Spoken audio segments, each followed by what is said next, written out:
Yan, punta tayo sa part 2 yun. Pag ano na po tayo na ah yun, die line.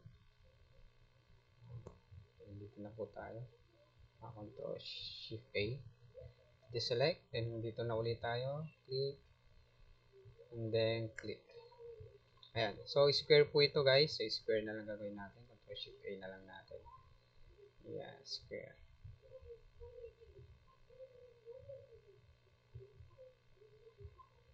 I-timing lang po natin yan na.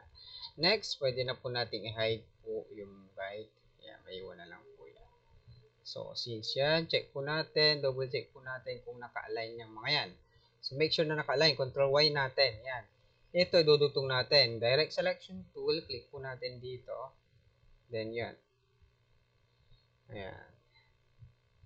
Manual na po natin. Kailangan, sakto po ito guys. Ayan, yan. Sakto yan. Wala pong siwang dyan guys. Ayan. Ayan. Click po natin dito. Isang click gamit ang direct selection tool, then move. Huwag click drag kasi baka sasama yung ibang parts. Ayan hapit. Ayan. Ganun din ito. Click mo dito. Ayan. Ayan. Ito po yung tinrace natin kanina kasi minsan hindi ta-timing po yan. So, kailangan ita-timing po natin ito doon sa gagawin po natin na die line. Kasi dito po tayo magpo-fold Kahit na sa palagay mo tumiming siya sa mata, pero pag hindi mo siya binerify, control Y mo, ay yun, magkakamali pa rin, sasablay pa rin yung gagawin natin. So, make sure pa rin na nagdo-double check tayo. Diba? Ayan. Hindi ko tinouble check yun, nag-rely lang ako sa tinignan ko siya sa screen. Wala na. Diba? So, yan, i-control Y natin para sa normal mode. Ayan, ito na siya ngayon. So, ngayon, ito na yung die line natin. Gagawin natin yung dash line. So, punta tayo ng stroke panel. Sa stroke panel, lalagyan natin dash line. Ayan. So, naka-dash line na po. Next, ay, yun, may nakalimutan tayo sa may cut line. Ayan, reveal natin yung cut line. I-hide natin si die line. So, may nakalimutan tayo. Reveal natin si design. Ito, yung parang wave niya dito. Pen tool. Under pa rin siya. So, cut line yun Ito ngayon ay ito yung bleed. Die line. Pag die line, ito yung folding. Folding line natin. Okay? Folding line. So, dito tayo sa may cut line. Under siya ng cut line kasi straight line lang siya. Dadaan dyan yung cutting machine. Pen tool din uli yan. Okay? So, magagamit po natin yung pen tool natin. Ayan. Next, anong kulay ng natin? Red. So, palitan natin siya ng red. Ayan, then the stroke size. Ayan, hide na lang natin yung design. Ayan. So, kailangan match po yung size. May bata. Ayan. Ayan. So, ito ay hindi dash line, straight line po siya. Stroke. Ayusin natin dash line. Ayan. So, merge natin. Okay, control group. So, yan. Okay, group natin. Ayan. So, group na. Meron tayong die line. Meron tayong bleed. Ayan. Then, yung design natin. Dito tayo mag-design. Ngayon, pwede na tayong mag-design. So, hanapin natin kung saan yung top dyan. Yung top dyan ay ito po. So, kung ito yung top, para hindi tayo magkamali sa pagde-design, babalik ta rin po natin ang artboard into portrait. Yan. Next. Okay. Rotate natin yan. Yeah. So, oops. Kailangan i-rotate natin ito. Yan. Select natin, then rotate.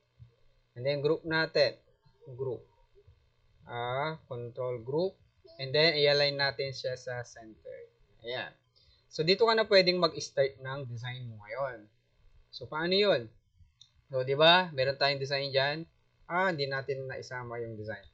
Ulitin ko, kailangan nasama natin yung design. Ayan. So, design. Ayan. Sama rin natin siya sa i-rotate natin. Unlock natin. Select. And then, artboard. And then, let's rotate this one. Selection tool ulit. And then, rotate. Ayan. and then group muna, and then align natin sa artboard. Ayan, so we'll start design. Pwede ka na mag-start ng design yan. So, sir, yellow naman yan. Hindi. Kasi ito na yung bleed, extra space yan. Masusumperimpose yan dito sa design natin. So, yung design natin ngayon ay nasa ibabaw ng bleed. Ayan. Nasa ilalim yung bleed. So, yan. Ayan. So, dyan tayo magde-design. Hide lang po natin siya. Okay. Design. Reveal natin.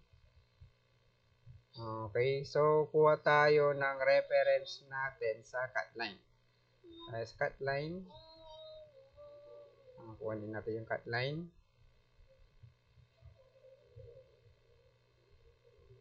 Oh my God. Alright, so ungroup muna natin guys. Ayan, ungroup na muna natin kasi naka-group siya. Right click, ungroup.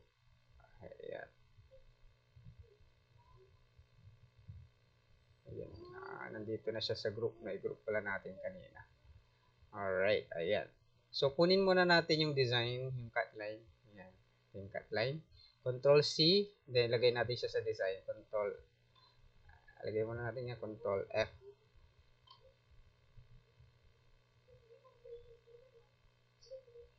Ayan, ayan. So, pwede na tayo mag-start agad dyan mag-design. So, si bleed, ayan, nag-group ko kasi kanina. Kunin ko muna tong bleed. Control X. Yan, lagay ko siya sa bleed. Control F. Ayan. Ayan. So, pwede na tayo mag-start dyan. Under pa rin siya ni design. So, ito na ngayon.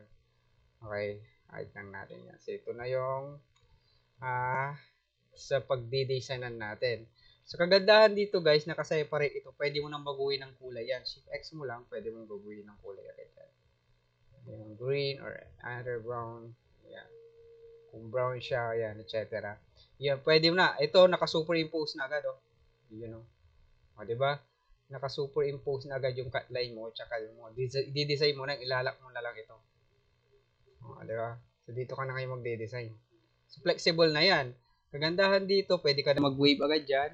Wave sa burger mo, yan. Ayan. O, diba? Then, nakalak na yung mga bleed cut line. Ito. Gusto mo kulayan ito. Siyempre, gusto mo puti. Ayan. Ayan. So, pwede ka rin gumawa ng another way mo dito. Ayan. Ayan. So, depende sa gagawin mong design. Then, pwede mo na gamitin ito. Minus. Ayan. Ayan, o. Diba? So, dito yung top mo. Ito yung burger design. Top. Ay, lalagay ko lang So, ilagay mo dito yung flavor. Okay. Yun. Ang ilalagay mo po dito, yung logo. Yan. Kayo, sa inyo po manggagaling po yung logo nyo. Yun, kayo po yung gagawa po ng logo ng burger. Baka mapunta kasi sa inyo yung logo ng burger company. So, para di na po kayo mahirapan. In preparation nyo na rin po yun, just in case na mapunta po sa inyo yung burger. Yan. So, antayin lang po natin. Medyo naglalag po yung bibilin ko pa po ng SSD itong computer ko kasi loaded na ata. Kaya kailangan ko mag-upgrade ng SSD and then 16 gig na RAM. Ayan. So, same din sa pizza. Kailangan mo ring kailangan mo ring mag-design dito sa Illustrator. Ito, top view. Tapos, i-save mo siya as JPEG or PNG. Tapos, itatransform mo agad siya sa Photoshop. Ganon din, yung procedure niya, yung design, ganon din. Ang ano dito, wala kasing binigay na size. Pero kapag may binigay na size, susundan mo talaga yung size. So, ang ginawa natin na procedure ng paggawa ng pizza box dito ay using pen tool, tinrace na lang natin. Kasi nga, wala namang binigay po si assessor. Ayan. So, dito, top view. Top. Ito yung top. Okay, ito yung top. Ayan.